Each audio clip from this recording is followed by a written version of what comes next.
about you. And please don't ask me, I never can see you. What can I do? My first impulse is to run to your side. My heart's not free, and so I must hide. Please don't ask me what I'm gonna say to you. I toss and turn, can't sleep at night. It's worrying me. I go to bed, turn out the light, but your face I see. It only hurts the more I pretend. We could ever Be more than friends. Please don't ask me why I'm so in love with you. You could easily make me happy, that I know. But I'll try my best to never tell you so. I would sing to you my love songs and pretend, but I'll keep this secret right down to the end.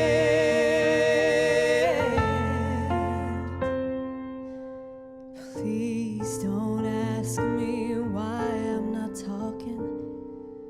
I just can't explain. And please don't ask me why I go walking out in the rain.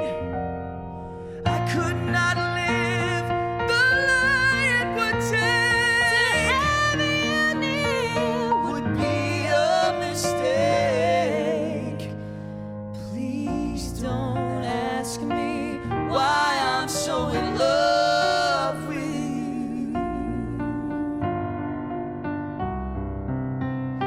No, please don't ask me.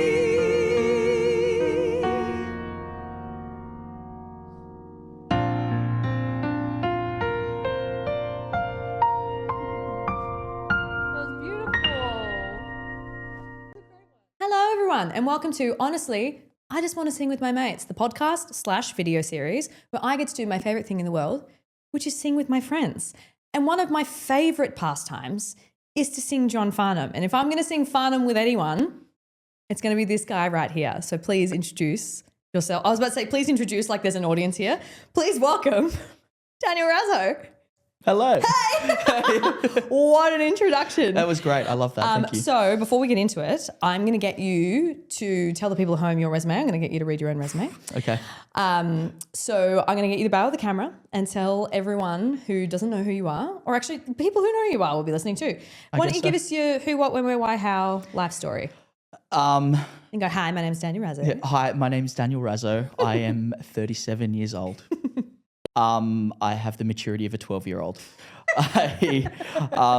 My resume. Okay, so I made my professional debut in 2008 in Disney's High School Musical, live on stage at the Capitol Theatre in Sydney.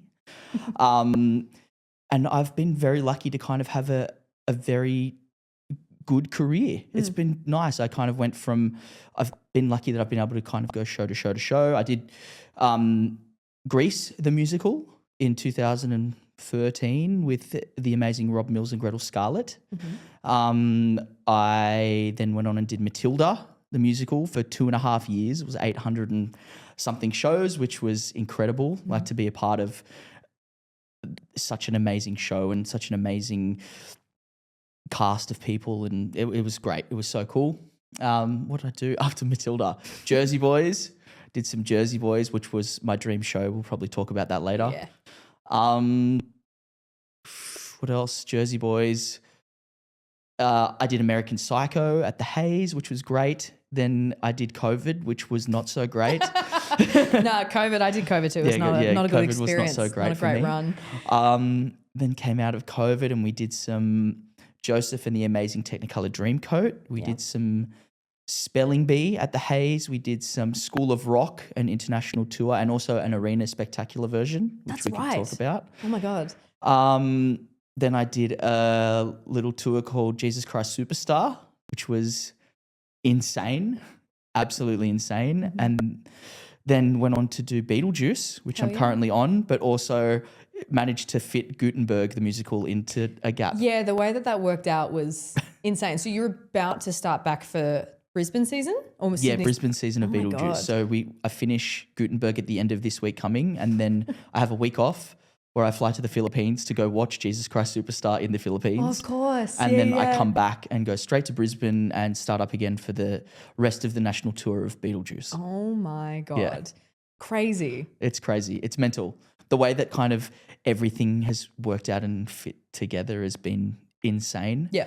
I'm sure it's been the same in your career too, where things like if one thing doesn't work out and you're like, oh no, this is the end. And then all of a sudden, because that didn't work, something else has happened and it's just all worked out. And I've been very lucky in the way that all those things have worked out and very fortunate that they have worked out that way. And yeah, it's been great. Your very important Thirsty Thursdays beverage of choice. Raso is a chocolate milk man, but I'm just a chocolate milk. If I was a drink, I would be a chocolate milkshake. Yep. So this is actually specifically a chocolate Cocoa Bella coconut water, which is your favorite thing in the world. It is. Well, at the actually, moment. anything chocolate. I'm fueled by this stuff. Oh my God.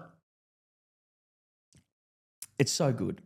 It really is. I used to go absolutely mental for the espresso one. And it used to come the H2 Cocoa brand. I'm sorry, Cocoa Bella, cheating on you. But before every double, I'd be like, oh, I'm just going to I'm trying to cut down on the caffeine. So I'll just go and I'll get a little coffee coconut water. And then I would have one and then I would finish it and be like, oh, might just have a second one. But I would have like 6 of them in a day. And I was like, this is I've ended up with more caffeine in my system than I've had to pull back because I was drinking like a litre of those a day. Really? Oh yeah, it was bad. I got into it. I discovered it we were in Perth doing Jesus Christ Superstar and a friend of ours in the show called Elliot.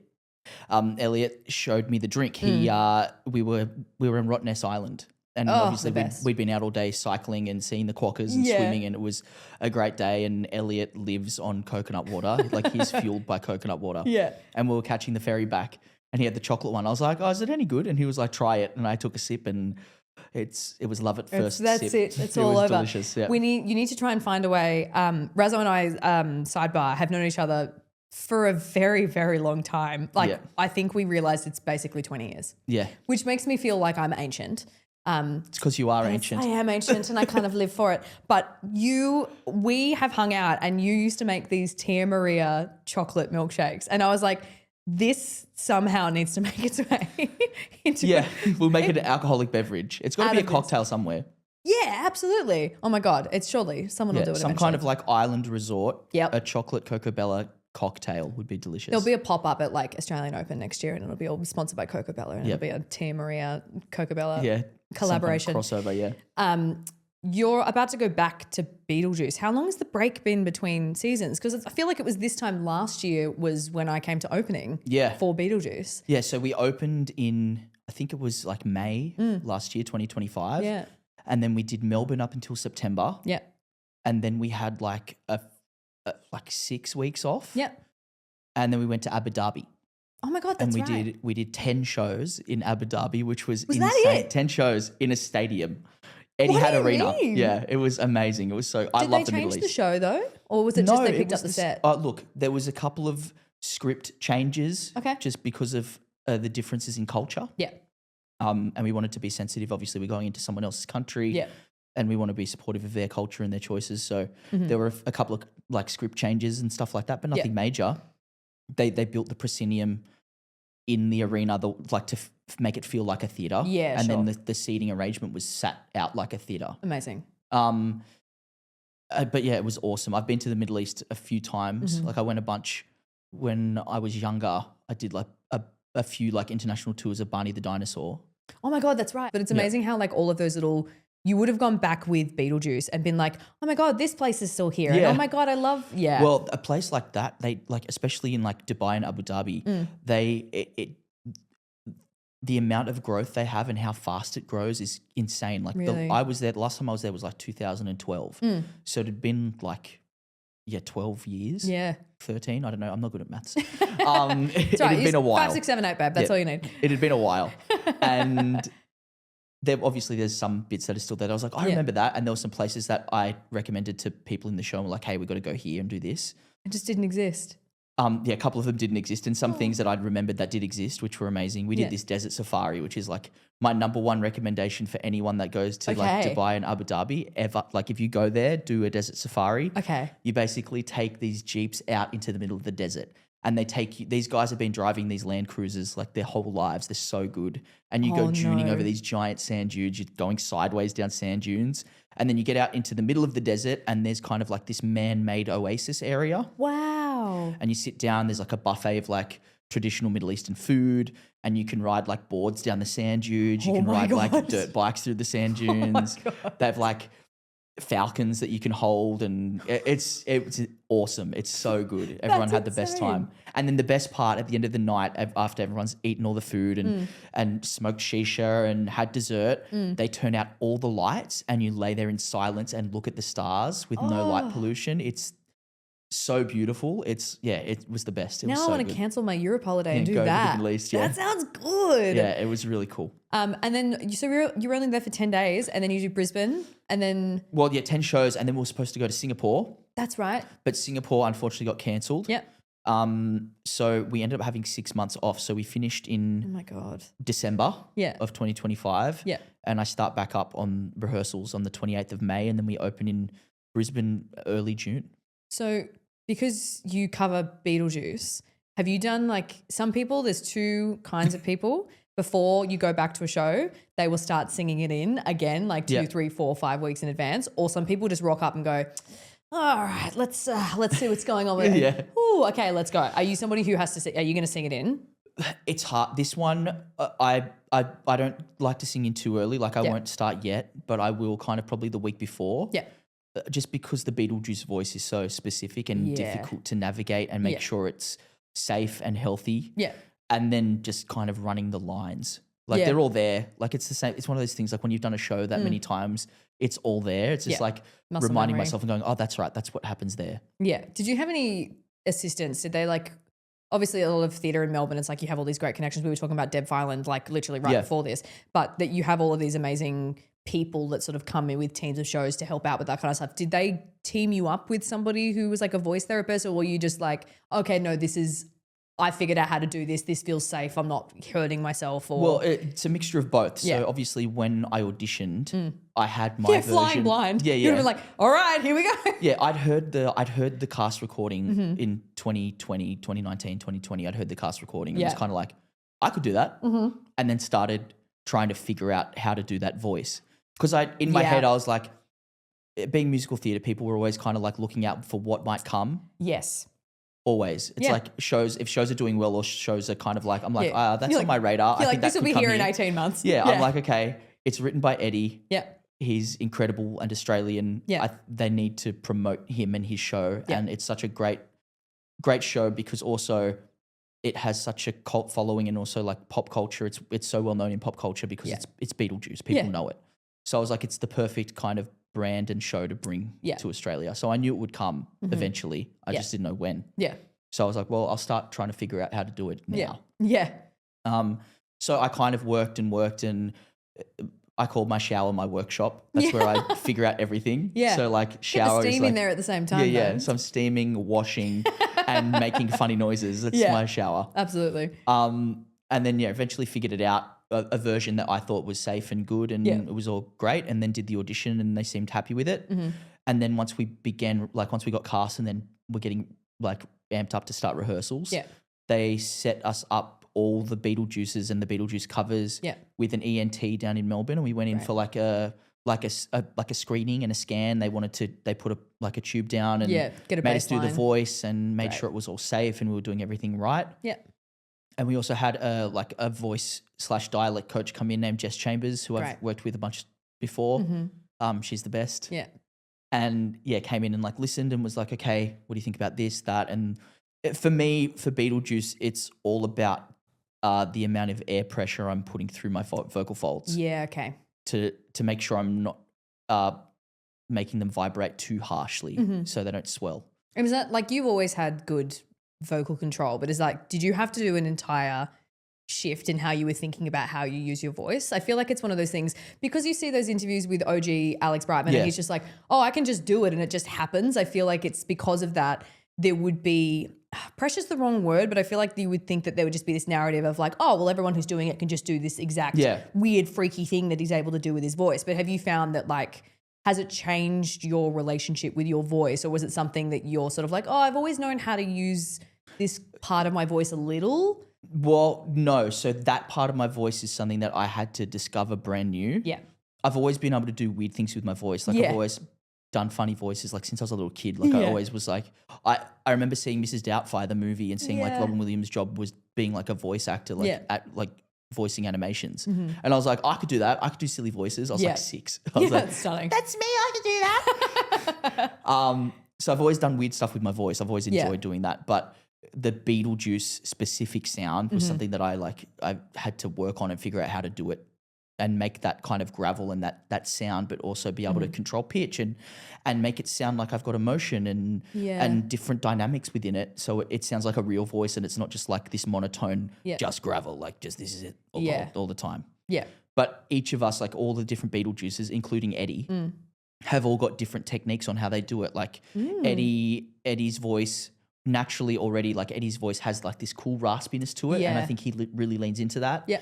Then you've got James Haxby, who has a similar thing to Brightman, who has that weird like false fold thing, and he can do that really easily. Right. James can just flip into it and it's like nothing. Cool. For me, it's more about that rock distortion because I grew up singing like a lot of like rock music and Farnham and stuff like that. So I have kind of a gravel there that I can switch on. Yeah. But then it was about finding that in my whole range, as well as like not only singing but talking, and then figuring out how much air pressure I needed to use to create that distortion without making too much of it that caused my folds to swell or get injured. Yeah. Yeah. It's good that I feel like, particularly in the last 5-ish years or so, but I feel like there's so much more of an emphasis on longevity and vocal health in shows. Because I can imagine that probably even 10 years ago, if a show like this came that required all of this, they would have just been like, oh, that's okay. We'll just give you a scope if something goes wrong. And it's like the fact that they set you up, they're like, no, let's find, you figure out how you can do it. Here's your baseline. It's like just makes everyone feel a little safer. And they're always checking in. There is like, if you have any kind of issues, if there's any kind of pain or you feel like it's forced or it's not working or something's wrong, just let us know and we'll send you in straight away. They're really proactive about it, which has been awesome. Yeah. I feel like now voice and vocal health and injuries are being treated the same now as physical injuries too, because it is the same. Yeah. It's rolling an ankle. Yeah, it is rolling an ankle. That's exactly what it is. Yeah. Which I've done too. I have rolled many an ankle and broken many a knee. Yes. But it's got that same thing of the same way I always refer it to athletes in that thing of like, if somebody goes out and plays you're going to see how much I know about sport right now, plays a football game. Plays a football game. Plays with the football. It's like he just like rolls his ankle and he's like, oh, okay, well, he's just like torn a ligament. He'll be out for 6 weeks and then we're going to rehab him back and it'll be fine. And I feel like we're starting to get to the point where in shows, it's like even the post, lots of people have spoken about it in the past, but when Megan Hilty came forward during Death Becomes Her a couple months ago and just was like, hey, I've been doing shows for a really long time. My voice is really tired. I've got a little vocal injury. I'm just going to take a couple of weeks off and then I'll be back in the show. Everyone was like, oh, great. Yeah. Love you. See you soon. And it was like all of these, Casey Levy and all of these amazing singers before that, I feel like on Broadway had started to talk about it. But here in Australia, it's still a bit a little hush hush. Yeah, I had one too. Like I had a double hemorrhage, which is really fun. I didn't need surgery or anything. I just rested. I literally had 2 weeks of like full vocal rest, didn't make a noise, worked with Deb Filand in Melbourne, who's amazing. Saves lives. While I was doing Joseph and the amazing Technicolor Dreamcoat. Yeah. I had to have like a month total, I think, off work. Yeah. And I haven't had an issue since. It's been fine. It was just like pulling a hammy. Like I pulled a hammy, it sucks. I can't walk. I need to have rest time. Yeah. I have rest time, and it's been fine. Yep.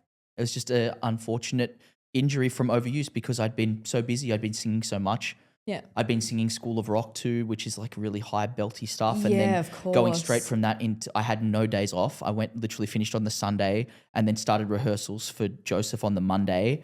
And then I had a really, really, really big song in Joseph too that I had to belt my face off. Yeah. And I think it was just that plus the ensemble work in Joseph, like the score is quite high too. Yeah, And it I was on is. the tenor one line. I was so going to say it's singing- very tenor heavy. yeah, that so I was score. like belting my face off Yeah. 8 shows a week, and it just eventually got tired. Yeah. And Sometimes it's just yeah. fatigue. Yeah, exactly. Actually, more often than not, it's just fatigue. Yep. And then not only like your voice is obviously recovered and like everything's been fine, but like all the shows that you've done, you've covered fucked roles like Yeah. Dewey and Beetlejuice and Frankie Valli and like all of these things. What was your, I know that for you, because I've known you for 1,000 years, Frankie Valli was like, That was the number one. That was my Mount Everest. That was Yeah. the one. I saw that show when I was 20. It was 2009. I saw Yeah. that show at the Theatre Royal. Yeah. Bobby Fox, Stephen May, Yeah. all the original guys. yeah. Shout out to Jersey Forever. They're doing that tour at the moment. I know the promo stuff Yeah, looks yeah. so good. It's so yeah. great. Yeah, that show was the first time, and everyone talks about like, it's like representation matters. Yeah. I Yes. saw a short Italian man who could sing really high on stage. You're like, in a leading "That's role. me." I was like, I can do that. Like I could actually do that. Yeah. Because I was always kind of resigned myself to the fact that I was like, I know I'm like, I've got a certain look. I'm quirky. I'm niche. I'm funny. Like I'm always going to kind of be like the sidekick, like the LeFou or like Yeah. the Cunningham. Yeah. The funny sidekick roles. Like I Yeah. was like, and I'm very happy to do that stuff. I love doing that stuff. Yeah, It's so fun. it's right up your alley. And it's right up my alley. It's what Yeah. I love doing. Yeah. But it was the first time I saw a role where I was like, oh, that's like a real, like a deep and like a complex Yeah. role. It's a leading man. Yeah, that I really think I could do. Yeah. And I worked towards it for 8 years. Yep. To get to the point where I was like, I could do this now, and the show came around at the right time, and I got to do it, which was incredible. It was always the number, like everyone always is like, oh, what's your dream role? It's that. Frankie Valli was my dream role. Yeah. And I don't know if anything will ever beat that. Yeah. I think also being Italian too, there are so many aspects in the show where they talk about, there are just cultural things that it was so ingrained in me from when I was little that I was like, I've those words that they're saying on stage or those conversations they're having on stage, I've been involved in those conversations. I've been around those conversations as a kid, like my Yeah. family talking about like blood's thicker than water and family's everything and all those kind of classic cliches were very like, I don't know, embedded in me Yeah. because of the culture of it. Yeah. And a lot of the time there's so many roles that come around and you're like, this is it. This is going to be the role. And it's like, but the show just doesn't come. Yeah. And the fact that it worked out, and I feel like you gotten to the point where you've been booking show. And it was like at the point where you were able to just, they were like, oh, well, we know that Raso is consistent. We know that he can sing this. It's perfect for him. And so they were just like, see, like it doesn't always work out like that. No, and like the way that Jersey Boys worked out for me was crazy too. Like I just finished Matilda and Mamma Mia was auditioning. And we were just about to finish Matilda and I was Yeah. like, hell yeah, it's the same producers as Matilda. I've just worked for them for 2.5 years. Yep. I've worked my butt off for them. They love me. I've done really well. Like I've been really solid. I think I'd be great for Mamma Mia. I'm ethnic. I look like I could be from the Greek islands. Yeah. Like it's just, Yeah. I was like, it's a fun party show. Like it's pop music. I was like, it's right up my alley. I'm for sure booking this. Yeah. Yeah. Went in, did all the auditions, got right to the end and didn't get it. Yeah. And I was like, what the? Like how? I don't understand. I don't Yeah. understand how I didn't get that. Like I don't understand. And I was gutted. 3 days later, the audition brief for Jersey Boys came out and I was like, this, I think I would have been more gutted if I got Mamma Mia and missed out on the chance of Yes. doing Jersey Boys. Yeah. And then obviously the auditions were there and I'd been practicing Jersey Boys material for years. It was probably my number. Like if Spotify had like, those playlists they put up now, if Spotify did those things back then, it would have 10,000 been the plays. Jersey Boys Jersey Boys original soundtrack. Broadway cast. Yeah. Like it would have been that every year. I Yeah. listened to that more than I listened to anything else Yeah. and would sing along to it and was just waiting. I'd always tell people, I'm like, I'll play Frankie Valli one day. I don't know when. I don't know where. It could be with like the Hornsby like musical theatre company. Yeah. I was like, I will do it one day. I just don't know where or when. Yeah. It happens sometimes. I was like that with Elle. I was like, I mean, she's not blonde anymore, but I was just like, no, that'll happen. I was like, I'm tall and white and perky and I can sing this and it sits in a part of my voice where I don't have to work super hard. I was like, no, this will come around and then that's it. 51. Dreams come true. We should tell the people how we know each other. Okay. You do it.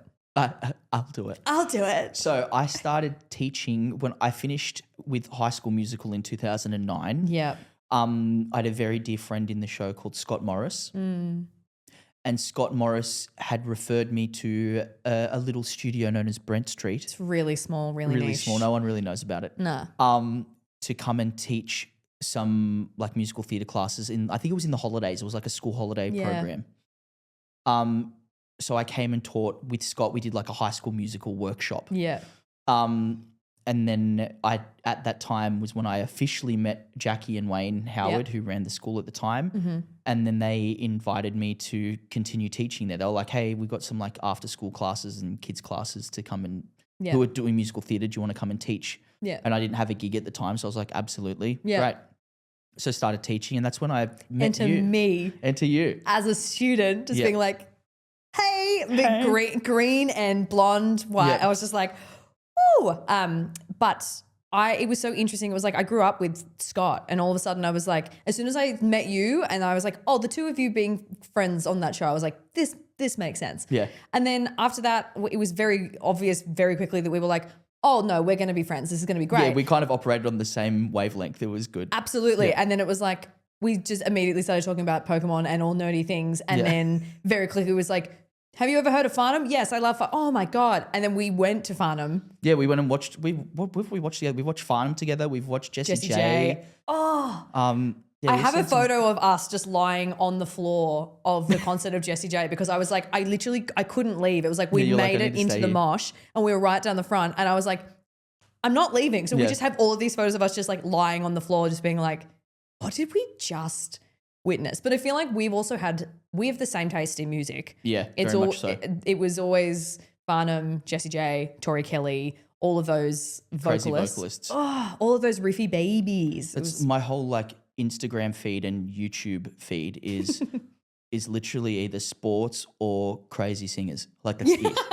It's like American football, golf, rugby league, and vocalists. Like you do love you love a gridiron, a little American football. It's my religion. Is it? It's my American football. You could ask my girlfriend between like September and February. My You're like, don't talk to me. my entire life is American football. Yeah, because their games are played on Sundays, which is our Monday, which is perfect. Perfect for theatre people. So I get up at 5 a.m. on Mondays. I know people are like, it's your day off. What are you doing? I'm like, this is my life. I can nap later. I was like, I'll sleep later. Oh my God. But yeah, I will get up at like 5 a.m. every Monday. I play fantasy football with like my close group of like mates that are not performers. Like, oh my God. Shout out to the Whirlybirds. Love you guys. Are you still all called the Whirlybirds? Yeah. That's never gone away. Never gone away. We've been the God. Whirlybirds since I met you. Yeah, we went through a quarter life crisis when we were 20 and all bought skateboards. And then we thought it would be stupid and we named ourselves like the Whirlybird Skate Crew. And then our friendship group ended up just being called the Whirlybirds, and then it's been the same thing. Yeah. If I had like all of them have got the same tattoo, it's like a W with wings on it. Oh my God. I don't have any tattoos, so I don't have it, but they all have the same tattoo in the same spot. Oh my There's God. like 12 of us. Will you ever get a tat? Nah. You don't want to? No, it was really kind of like a big no-no in my family. Like tattoos were a big no. And I came from like an Italian family where there's like, you don't have tattoos. Yeah. And I feel like if I got one now, it just would be, I don't think my family, they wouldn't kick me out, but I don't think they'd be happy about it. You'd be disowned slightly. Yeah. And I would rather not deal with that. Also for me, it's just like. It's also not your aesthetic. Yeah, it's not my aesthetic. And like my mates, although they will always berate me about it and be like, you're not a real Whirlybird, you don't have the tattoo. Oh, God. I'm like, okay, I was there from the beginning. Yeah, so you're like, excuse me. The one and only time that I've ever watched a gridiron on an American football was at your house. Yeah, that makes sense. And I think I have a photo somewhere I've got on a my photo phone. of you in my helmet. Yeah. from when I used to play. That's right. So Yes, I and used to it's play just me for yeah. sitting on your bed, On my bed. literally wearing this helmet, just being like, so what's happening? Who's passing? Yeah. I still have no concept of what Yeah. it is. I did decide that Alex and I have both decided that we need to pick a sport this year. Okay, I like this. I support this choice. Because I feel like, okay, so the only instance I've really ever had with sport, number one, that was me and some friends, Jensen Overend and AK, Andy Cronut, sang at like in the Essendon Club box for like a little while ago. And then we got tickets to the game and we watched. So of course, AK watches sports. I don't. So I sat there drinking beer, making up names for all of the players. And so we were like, oh, go Chappie, this is great, and blah, blah, blah, blah, blah. But it was like, I understood sport for like the first time. Yeah. And then recently we had a friend of Alex's come down and stay, and we went to a sports bar to go and watch the, was it the grand final? I can't remember. It was our game. It was an important game. It was an important game.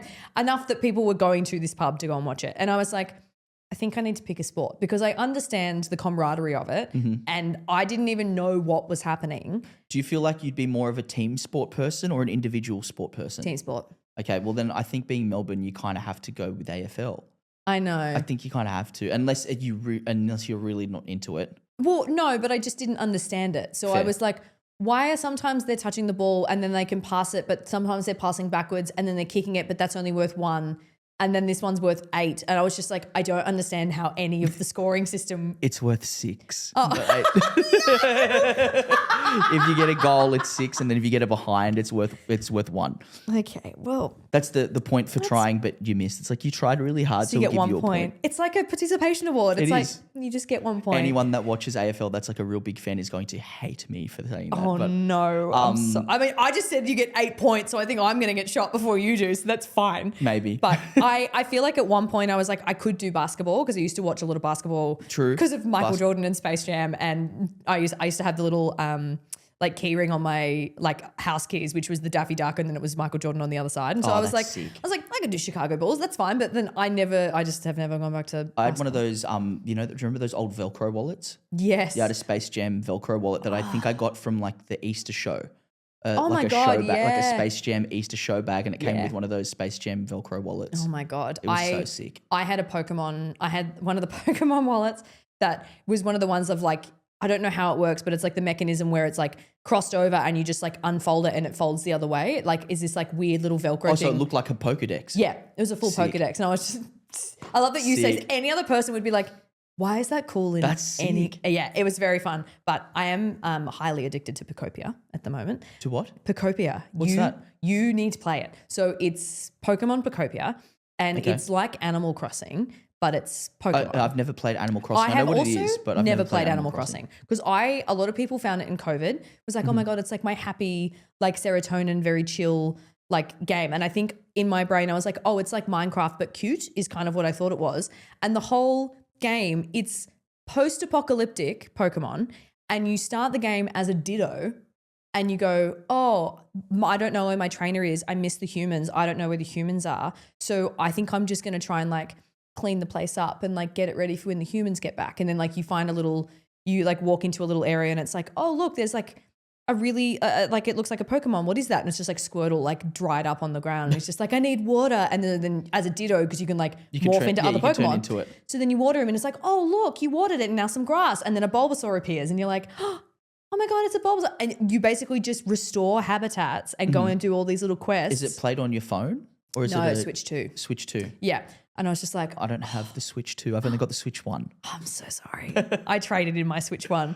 But Yeah. I was like, I had just come off the back of playing Clair Obscur on PS5, which is a game that I'm going to barrel the camera. Go on, Barry. I don't care if you don't play games. You need to play Clair Obscur Expedition 33, and so do you, and you will peak for the soundtrack on I'm its own. currently all I'm playing is Arc Raiders. Oh, with fun. the Tap Pack boys. Great. So like Jordan Pollard, Ben Brown, Tom Egan, Cookie Topoki. Like actually last night we were on for like 5 hours my because God. it was Jordan's birthday. So we are like, let's get on. Oh, I love we that. played Arc Raiders for hours. It's so fun. Yeah. Those guys are the reason I got through lockdown, like COVID lockdown. Yeah. We would get on every night and play games. Call of Duty Warzone. Oh my God, amazing. Like when Warzone first came out. Oh Yeah. my God. I have so many vivid memories of like laughing so hard that I couldn't breathe with those guys. Like it was That's so good. nice. So good. Anything to get through COVID at this point. Yeah. It was bad. I was in COVID. I only had 2 friends in my 5K for the 10 months. And we were on the border. So we had to go and like meet in the middle. And it was like, so I was like, oh, I hated COVID. Like all my mates, like I lived out, at the time I was living out in like Castle Hill area. Yeah. And all of my close mates all lived in the eastern suburbs, like Bondi or like, basically east of the city. Yeah. So they were all way out of my range. Ugh. So it was either I would be online and see people or talk to people on FaceTime or on the phone or playing PlayStation, but I didn't really get to see people. Yeah. Except for my family. Yeah. I'm just like, but that was it. Well, I'm stuck. But yeah, you boys, which is good. Do you have any other, because you've like covered a couple of roles now. Yeah. Do you have any shows that are left on your list that you're like, I will be a cover or I will be a tree in the background to be in that show? Or have you kind of ticked the heavy hitters off? Wicked was always one of those shows for me that I was like, I want to be the rat boy and I want to cover Bok. I didn't want to be Bok. I just wanted to be in the ensemble and cover. Because I remember seeing that show and just being like, this is awesome. Yeah. But I feel like I've aged out of it now. Mm-hmm. So I have to wait till I'm old enough to play like Dr. Dillamond or the Wizard. Fair. That was I always really wanted to cover in Shrek. Yeah. I wanted to cover Princess Fiona specifically because I wanted to be the Sugar Plum Fairy because she voices the gingerbread man. I was like, no, I don't want to be Princess Fiona. Just want to cover it. Yeah. Just this one part. So I feel like that was always on my list of shows. Yeah. And I feel like Wicked will always come back. It's one of those shows that will always be in the ether and always be around. Yeah. Other shows, there's nothing in my head that's like jumping out because I'm always looking now for like new stuff. But the new shows that have come out that I'm like, oh, I could do that. There's a show called Just for One Day, which is like the Live Aid musical. Cool. It was on the West End. It closed maybe like a month or 2 ago. Yeah. One of my best friends, Nicole Vella, was in London at the time. Mm-hmm. I didn't know about this show, hadn't heard of it. Yeah. I got I woke up and I'd got a voice message from her on my phone. She was in London. And the voice message was like, Raso, I just saw this show. It's called Just for One Day. It's about Live Aid. You need to be in this show. It's you. Yeah. Like it's your show. Yeah. She's like, they all just stand around and they've got microphones in their belts, kind of like Six. And she's like, and they just like belt their faces off and it's all like 80s pop and rock music. She's like, it's all the songs from Live Aid. She's like, it's so you. Yeah. So then I started like doing a deep dive into this show. I was like, all right, I want to suss it out. So listen to the soundtrack and watch clips on YouTube. Yeah. Anyway, I watched this YouTube clip of their closing night performance and the producers came on and talked during the bows. Cool. And they did mention, they're like, oh, the show's going other places. This is not the end. We're going to take it to like throughout Europe and we're going to take it to Australia. And I was like, okay. Yeah. It's coming at some point. I don't know when, I don't know where, I don't know who. There's so many shows that get announced. Like I remember they also, when Mean Girls closed, they were like, we're going to go on tour, we're going to take it to other places. And everyone in Australia is just like, where is Mean Girls? Why hasn't it come? Like it's just the way yet, which is crazy. The way it's worked out. But it's just, there's nothing, it gets to a certain point where producers get access to it and it's like, okay, well we have to bring in Juliet, obviously. So it's like that would then take over this other one. It's like there's so many shows that are coming that just don't make it because we've only got so many theatres. Yeah, that's the issue. It's the theatres. Yeah. It's the same with why we've had such a big break with Beetlejuice is because of the theatre availability. Yes. Because all shows in Australia pretty much we have to tour. Yeah. And in Sydney, there's like 3 major theatres. Yeah. In Melbourne, there's like 4 or 5 major theatres. But then when you get around to the other cities like Brisbane, Perth, Adelaide, there's maybe one in each that you could put on like a big main stage musical in that would fit. Yeah.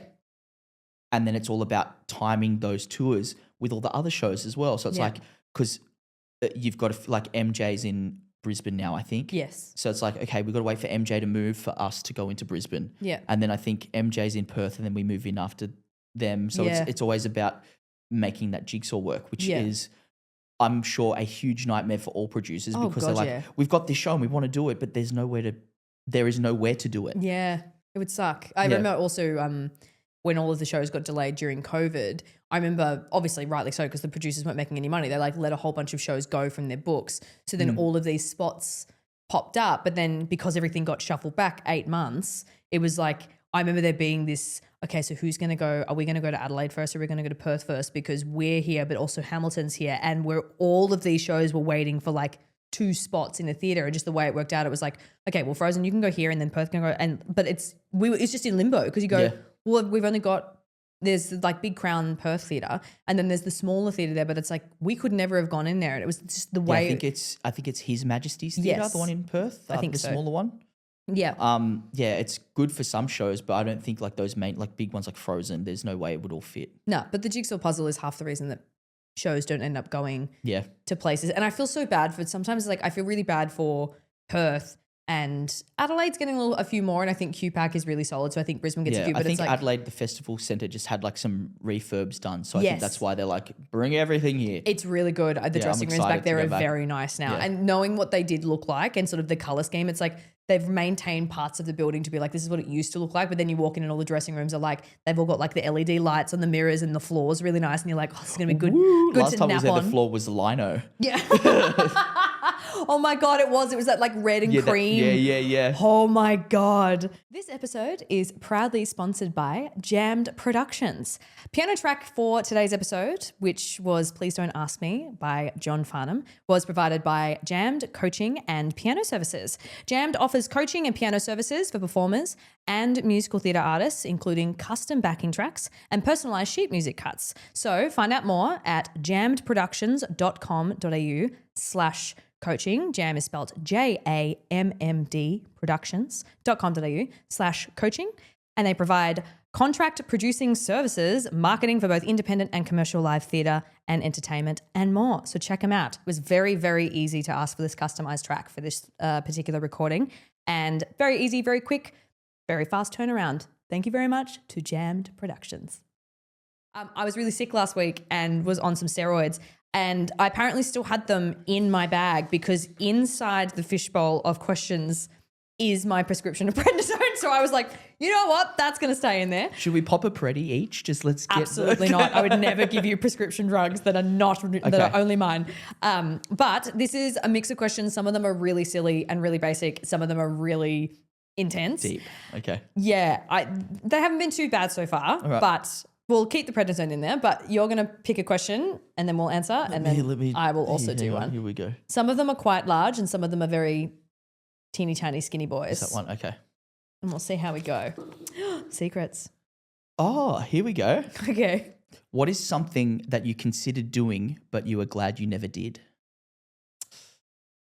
Oh. I'm not going to say the show just in case I get in trouble, but there's a show that I said no to at the beginning of 2023 and not taking that show ended up being the best decision I've ever made in my life. It broke my heart. Like it literally tore me in two, reformed as a new person after I said no. But I knew I wanted to play this role in a very particular capacity and I got offered an understudy and I was like, I'm not going to do it. It's going to absolutely kill me. And so then sort of, I guess, like navigating the grief of saying no to like the dream show completely reset everything. And then since I came back to Melbourne and I sort of just started, I guess, doing all the other things that I wanted to do, it kind of made me go, I'm not going to wait to do those other things. Some of those decisions and things that work out Yep. end up opening other doors. Yep. And it's kind of like that setback or that hurdle was the only reason that this other thing happened. Yeah. So I think those things are important. And I also try and remind myself of those things too when something doesn't go my way, which happens to all of us, which happens probably, things don't go our way more often than they do. 95% of the time, honestly. And although like I've been very lucky and been very fortunate to have such a great career, there's been many moments too where I've been at home upset or crying or frustrated or just confused as to why something hasn't gone my way. But it happens to all of us. We all get no's. We get plenty of no's, way more no's than yeses. Yeah. I think, And I try to remind myself of those moments and be like, okay, this is a no, which sucks, but it's happened before where other things have worked out because of that no. Yeah. And I'm going to hold on to that. There's no world where I would have ended up running a theatre course and teaching, which is something I found particularly during COVID that I love just as much as performing. Yeah. and getting to perform and getting to do little cabaret style shows and doing corporates. I love a corporate. I'm such I've a seen gig you've been pig. doing a bunch of those corporates. I'm such a gig pig. They're so fun. They like scratch that part of my brain and they're so quick and fast paced. And now doing this at the same time, it's like I'm ticking every single box. And I get to a Friday and I close my computer and I'm like, I actually get a weekend, which is something I've never had. Like I think for the first time I'm like, I'm doing all the things. Yeah. What about you? Same question. You answer the question now. What was the question? I don't know. Pick it back up again. You folded it so neatly I and said put no it to. away. What is something that you considered but you were glad you never did? Mm-hmm. Considered doing but glad I never did. Doesn't necessarily have to be show related. There was a gig kind of towards the end of COVID in I think it was for the World Expo overseas in Abu Dhabi or Dubai. Yep. Again, back to the Middle East. Yep. And I was really I was like, yeah, I'm going to do it. Mm-hmm. And something in me was like, oh, I don't know. Something in me was like, no, I'm not going to do that. Yeah. And then it ended up turning out that I had like a few weeks later ended up auditioning for Joseph and doing Amazing. that. Because obviously after COVID, I'd spent like 18 months of like doing nothing, like no work, no gigs, nothing. And I was ready to pull my hair out. Yeah. I was like, I want to be back on a stage somewhere. Yeah. And this opportunity came up and I was so close to taking it, but there was like, I just had this gut feeling. Like, you know, when you just have there's something, I don't know what it was. There was something in my gut or something at the back of my head that was just like, I don't know if I should do this. I'm not 100% on it. And I ended up saying no. And it was one of those ones where, same as you, where I was like, saying no to this seems so stupid. I don't know why I'm saying no to this, but I just have to trust my gut. Yeah. And I turned it down and then the things worked out and I ended up doing Joseph in the Amazing Technicolor Dreamcoat with a bunch of people who were already really good friends of mine. It was the first class I've been into where it's like, you know, when you end up doing a show with like all of your mates. Yes. That show was so fun because of that reason. Yeah. I had a bunch of really good friends in that show, like people that I'd worked with before that I was like, I'm so stoked I get to work with you again. That's and so nice. Other people that I was really close with that I had been wanting to work with for ages. Yeah. That I hadn't got a chance to yet and then got to work with them in that show. So amazing. It was one of those things where the no was the right choice. Yeah. Absolutely. Yeah. It's my turn. It's Your my turn. question time. I know it's really hard because it's like I Okay. can see that there's a few big boys in here and I'm trying really hard to not. Okay, I should not. Don't look, just I see know. what the hands pull out. My hands, this one kept going back into my hands. I'm going for this. Okay. It's a little one. Okay. I don't think you're going to have an answer for this, but that's okay. What conspiracy theories do you believe? Ooh. The pyramids is a big one for me. Really? Yeah, pyramid. Go, man. do tell. I've always said if I could get a time machine, I'm going back to see what happened with the pyramids. I want to know so bad. Yeah. I want to know. Yeah. My conspiracy theory is that they had some kind of interstellar help.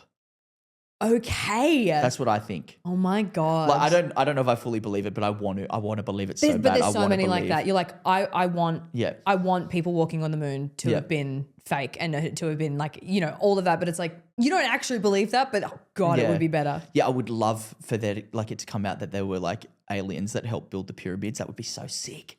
That would be so cool. That would be fun. Like that. Yeah, I think that one sticks out in my head the most as like my conspiracy theory. Yeah. But I don't know if I'm not like fully into it. I'm not like a tin hat. Like No. the aliens definitely came. You're not a flat earther. But there are a lot of like weird things about it. Like how are they built perfectly on like they're all perfectly aligned on like the north, south, east, west axis. That and like part is scary. under like a certain star. I don't know enough about it to Yeah. really know, but I've like listened to some things and read a couple of things about it, and there are some very strange coincidences where I'm Yeah. like, how did they figure that out at that time? Like it's so long ago. Like how did these people figure this out and build it? Like all of the stone pieces fit perfectly together, and Yeah. they're all like massive, like tons and tons and tons of Yeah. kilos. It's just like, yeah, that. Oh my gosh. Yeah, that one. You I think love about it. that. I love it. I was really big into ancient history Yeah. in high school, Yeah. like ancient Egypt, ancient Greece, the Trojan Wars, Yeah. like all that stuff like really tickled my brain. Yeah. I loved it. I love that. I really wish I had one, but I just don't. You don't have a conspiracy? No, not really. It's not my Okay. thing. I've never been big into it either. I'm not like, I feel like I appear more chronically online than I am, and I feel like I should be coming across them more. I just don't come across them. I'm just like, or I haven't heard one or found one that I'm like, do you know what? I could do that. That makes sense. The pyramids one, I'm like, this needs some explaining. Yeah, because a lot of the conspiracy theories I hear, I'm like, that's dumb. You're like, this makes no sense whatsoever. Yeah. Oh my God. Okay, now I'm going to look into pyramids and all of the fun things. Well, I guess like the very last thing that we have to do is there anything that we didn't talk about that you want to talk about? I'm trying to think what we haven't talked about that we want to talk about. Yeah. Oh, our favorite singers to listen to. We kind of touched on it before, but like singers, like what are some singers that you like will constantly be like, oh, I want to listen to them do that run, or I want to go look on their page and see what they've been doing. They don't even have to be famous. Like, there are some people that just do stuff online, like those people. I mean, I have an endless list in my head of people that I'm there's like, I wanna thousands. listen to that. Mine, it's always Tori Kelly. Like, Yeah. I know that she's Tori Kelly, but like it is. Like I can't tell you the amount of times that I have listened to the Jacob Collier, Tori Kelly, Bridge Over Troubled Water. Like it is. Insane. I sat one day, I shit you not, I sat in my room and was like, I'm going to learn every single part of this riff. Because it was like, there's something about her vocal control and Crazy. the way that she can swap between like, she has that never ending voice thing, which is like all I strive for in life because it's like, I can mix, but like I'm a big belty girl. So it's like to have this sort of universal sound that goes the whole way through, but being able to, it's the way that she changes her air pressure without sacrificing her vowels. Oh, the dynamics are crazy. She's got such like great control over her vocal dynamics. It's stupid. And I feel like it's a little easier maybe in theatre because I feel like you have to sort of like send things in the front of your face and make things pingier and all that kind of stuff, like to get through safely 8 times a week. But I feel like there's something that Tori does that I don't hear. Mariah is also one of these people, but it's like she just has this universal sound and she doesn't have to change the shape of her vowels in order to get a different result. It's like insane. There's certain parts of my voice that I'm like, if I want this vowel to sound thin fold, I know that I have to change how I'm shaping it. She doesn't have to do that. No. She literally just turns around and just goes, I reckon like 20%. I'll get a little thin fold. And you're just like, okay, that's fine. But she's always my number one. I also really love, I love a Leon Thomas. Yep. And I love Daniel Caesar's also excellent. Okay, I haven't really listened. I know who he is, but I haven't really like deep dived into Daniel Caesar. He's not like as, he can riff. He's not as riffy baby, but just at like the tone. But I love Tori's my girl. I just love her. Yeah, I think that the whole riffing thing, because I know like you and I are both big on like, I love listening to people riff. Because there are a lot of people that are like, that's too much. I don't want to listen to that. And gimme. I respect that. And everyone has their own taste on like what they want melodies to sound like or what they want. But I am like, give me all the riffs. Like, but also, are all of your friends theatre people? Because I feel like theatre people and thespians are like, oh no, it's not necessary. I'm like, no, sometimes I just want you to riff at me. I want the most complicated thing you can throw at me. I want to sit back. I want to be like this and go, what just happened? Like, because I know what they're doing and I understand what they're doing is so difficult. Yes. And I find it so impressive. Like, I was never a riffer. That's something I always tell my students or people like, oh, but you can just do it. I'm like, I couldn't. I had to teach myself. It's like I started, I think it was like in year 11 when like my voice finally broke and I started like learning actually how to sing properly.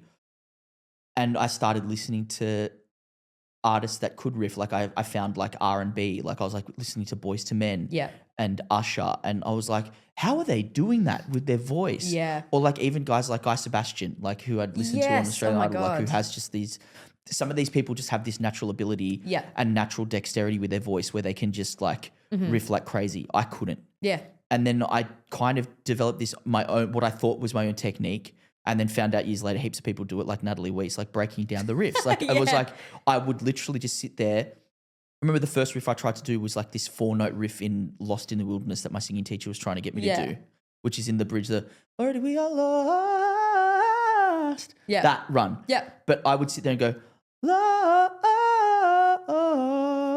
and just try and get Yeah. faster and faster. It's the same with like choreography. Once you've got Yeah, it's no choreography in different. your body, Yeah. you can do it like pretty quickly. Yeah. And it's about kind of like connecting those dots Yep. physically and mentally. And then you eventually, in time over the years, I've kind of built up different kind of riffs and little You do, connection and you dots, have- and then you can kind of join them together. And You have a couple like in your Yeah. arsenal that you sort of just like riff off a the lot end of singers things. do. Like you listen to Christina Aguilera, who's like the queen of some amazing riffs. But Yeah. if you listen to all of her songs, there's a few in there that you go, I've heard that one before. Yeah. Because you naturally build up these, your own like map, Yeah. your own vocal Ariana map. Grande loves. She loves little Yeah. with my thin folds. I always think it's like the end of Problem. I was like, oh great, and then she'll do it in another song. I'm like, there it is again. Like you do, you Yeah. get your own little tendencies of Like like this is Jessie what it J's is. got a bunch of her own ones that you always hear. You're like, oh, that's a Jessie J riff. Yeah. Or that's a Mariah riff. Or that's Yeah. and there are like guys that I listen to, people like Dirty Loops. Oh my god, or Jonah, Dirty Loops. Yeah, Jonah Nielsen, the lead singer from Dirty Loops. They're one of mine actually. He's a freak. Oh, yeah. Yeah. Yeah, that I was one. like, oh my god, all of Crazy. that. Avery Wilson. He's Yes. the guy that played the Scarecrow Yeah. recently on Yeah. Broadway. He's literally known as I think he's called the Vox Robot, or used to be called the Vox Robot, because Really? he's just like insane. So many amazing vocalists that I listen to and just be like, I'll Yeah. never touch that, but God, I want to listen to it all the time. Absolutely. I mean, it was always, I think I was learning how to riff. Like I was always listening to Whitney and Mariah, like Yeah. Mariah in particular. But I remember hearing, Mariah has thousands, but I remember it was the big bridge bit of Butterfly. Yes. And I was like, number one, I want to be able to do that all in one breath. But it was that same thing. If I just remember sitting there going slowly over and over. To be fair, I was like 12 at the time. I feel like my vocal cords are like a little thick, but they're pretty long. So I get a pretty good amount of flexibility in them. But because I belt, I feel like they can get pretty thick around the edges. So I have to work to maintain my flexibility in my chords so I can riff. Like there was in shows when I was doing Rock of Ages, couldn't riff to save my life because I was belting so much that I built up so much, which is like, you want that to happen because you want there to be some stamina to it. But it's like my ability to riff comes and goes based on like what I'm What you're doing at the time. And it's like today, as we just heard, it's like I haven't been doing anything all week. I've been sick, so I haven't sung properly until today. So it's like my voice is like, I'm ready to go. So now I've got all this flexibility. But it's like it is one of those skills that if it's not 100% natural, you have to work for it and you will lose it. And I lose the ability to riff pretty I work consistently. on it all the time, every day. I sing every day. Like I feel like I sing every day, and I'm always like trying runs. Like I remember I did this drive to Byron with my friend Nicole. We drove up to Byron for a week and we came back, and I was practicing that run in Halo because I knew I was going to do a cover of it on my Instagram. I was like, I'm going to film myself playing it, and I want to get that. What is it? Sun, burn through the darkest night. That one. I wasn't clean then, but like. Night. Yeah, I was like, and I was just practicing until I got it to this point where I was like, I can do it now. And then when I played it, I nailed it. I was like, great. And I put it on my Instagram. I was like, awesome. But like trying to do it right now, I'm like, I haven't practiced it in a little while. It's not there. I would need to go back, and it's like ironing creases out of clothes. Yeah. Like I got to run the iron over that. that's a great way to I've put got to it. run the iron over that run and like work on those, connecting those so it's clean and perfectly in tune, and those intervals are right and the right speed. And you get that kind of like really quick flick between each note, so you get that, that clean run sound. Yes. So I call it ironing. Yeah. Oh, I love Gotta that. iron. It's a Do perfect way some to, I've ironing. never thought about it like that, but like it's a perfect way to describe it. But I feel like it's particularly for, I don't even want to say particularly for theatre people, but it's like because we're just so used to having such a clean sound for the most part. Like, yes, there's a rock show that comes along that requires like a little bit, but there's not that many shows. 6 for like women and female presenting people is like kind of the riffiest that it gets at the moment. But it's like we will get to a point, I feel like someone is going to write a show which is just meant for the riffers. Yeah, and if that's you, send it our way because we would love to riff at everyone. Well, I feel like that if listen to Just for One Day, there's a fair bit in that. It's good. It's really nice. I need to write it down. But yeah, I've done a lot of shows where I'm like, I feel like in my head I kind of know when I go do a theatre show, I'm like, I'm not going to riff as much as I would like to because that's not what they want. Like it's like I'm going to try and sing the dots. Yeah, but there's also When I certain did- shows where you can't. Like, absolutely. this is not the it's not the serving place the for story it. because the theatre musicals, when you're singing, it's about serving the story and the dramatic, like the dramatic peaks and troughs of like what you're like emotionally going through. That's Yeah. what the song's about. It's not about trying to sound the best. It's Yeah. about conveying the emotion Yeah. and telling the story. Yeah. And usually riffs don't kind of add to that. They kind of take away from the clarity. Yeah. So I totally understand that. But like when I got to do JCS, I had people Yeah. like Oh my God. Michael Painter and Javon King and Mahalia Barnes and Graham Masako and John O'Hara, although John O'Hara's plot and role didn't allow him to kind of have too much freedom with all that stuff. And he can do all that He shit just had too, to like- squilt his face off up like top C's, like just But that's constantly. Australia's John O'Hara. It Of is. course he's going to. Yeah, just that cast in particular, I was surrounded by just freak vocalists. Yeah. Like just all of them. Like obviously Michael Painter got the most amount of like hype from that show. Yeah. Deservedly so. He's Yeah. Amazing. Yeah. I love how before you were like, if I'm going to sing John Farnham with anyone, it's going to be me. I would pick Painter over me to sing Farnham. No, not at all. For our relationship, I was like, For our no, we're relationship, singing, fair. we're singing Farnham. But not only Painter, I think, Javon is like just unbelievable. He was He's impeccable so in the good. show. Like I remember seeing him as Seaweed in Hairspray and just being like, Yeah. his run and tell that. I was like, I want to run and tell everybody about this person. He didn't even know me then. I want to run and tell everyone. Yeah, I'm going to run and tell everybody about this guy. This guy's voice is insane. I don't even have to be on stage. I could happily sit in the dressing room and just listen to it. They're the best shows. Is that you're like, Yeah. I could just watch everything unfold. It's like, yeah, you want to be in it, but it's like, Yeah. or I could just watch. Oh man, every show, every show, or like the main Apostle Boys would be asleep on stage in what we call the structure Yep. during Gethsemane because the Last Supper happens. Yep. Then we all go to Gethsemane and That's sleep right. while Jesus sings Yep. Gethsemane. But if you weren't on stage, which were the girls, Yep. and like a couple of the guy tracks too, like Caiaphas and Annas, which is like John O'Hara and Yep. Elliot, who I talked about before, my Yep. lovely Coco Bella man. And like Mel Hawkins, who was in the female ensemble, and Yep. a couple of other girls, we would always be in the wings. If I wasn't on, because Yep. I was a swing, Yep. so I was usually on. Yeah. But when I wasn't on, Just I go and I would come up and watch from the side. Yeah.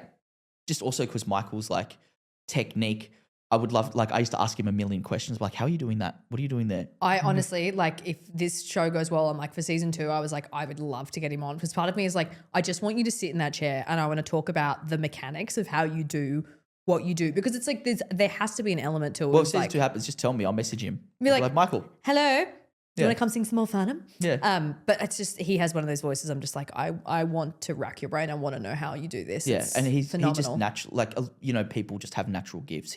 Yeah. His voice just naturally sits up there, and it's so easy. And he's not a big belter. No, Like it's not. so it's not controlled. Huge It's power. so soft. It's just like I don't know how to explain it. You would need him to explain it, but Yeah. it's beautiful. But He's it's the got a beautiful control and instrument. over the air Yeah. pressure again.